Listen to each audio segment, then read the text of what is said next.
The end of this branch of the line is Oban. From there, passengers travel by sea to many of the larger Scottish islands.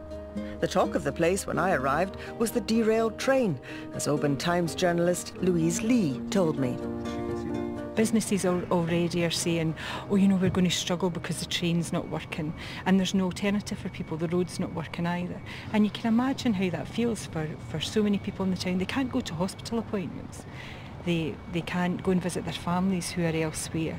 Their families can't get back here. And you feel very cut off this week. Okay, let's see. What does journalism mean to you? Is it just a job? For me, Sally, the Bible's journalism. It's a great starting point. It's all about stories. It's all about people's stories, people's grotty, ugly, angry stories, and people's very happy stories.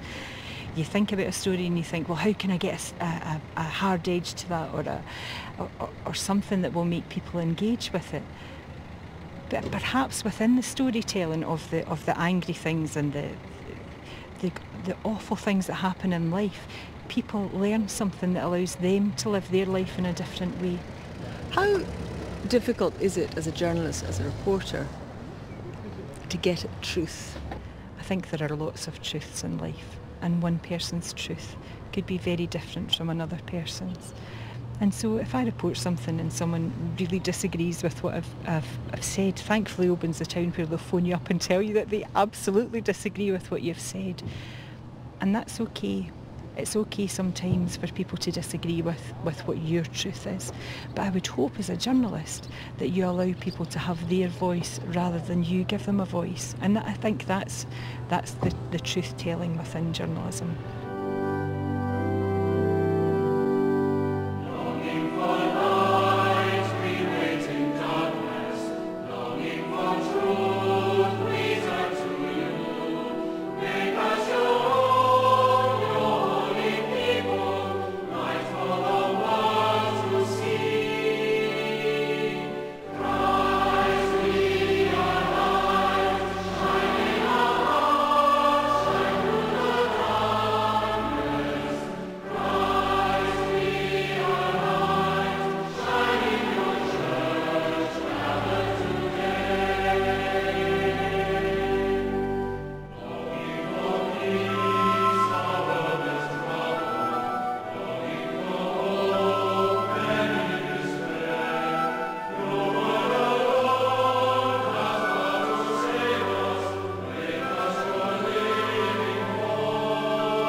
I've left Oban and I'm now on the other branch of the line, heading north to Mallaig.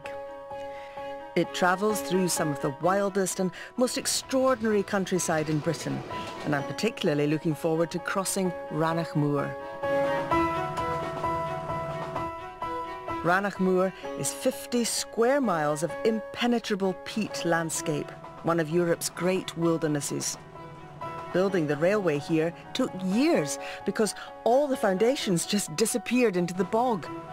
Eventually, the engineers laid brushwood across the top, and more than 100 years on, the railway still floats on top of the bog. We've just pulled out of Ranach station now. We're about 2.5 hours from Glasgow. And the next station up the line is Cathedral. There are no roads here.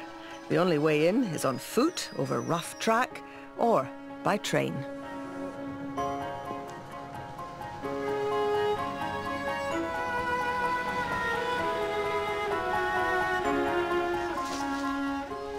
Well, this must be one of the remotest B&Bs in the country, right on the edge of Ranach Moor, 11 miles, I think they've told me, to the nearest road, and I can't get out till the next train comes in the morning.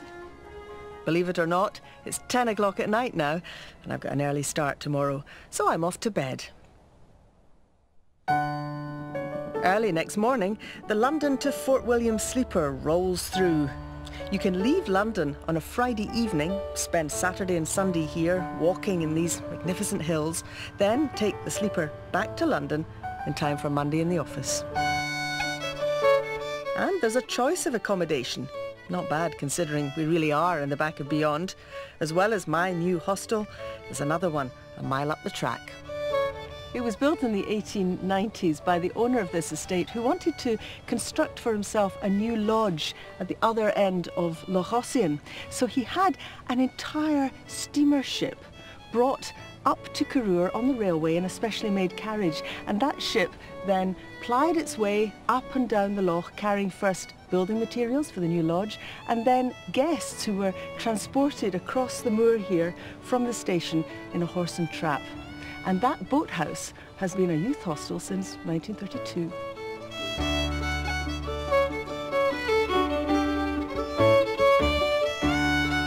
It's been quite an experience.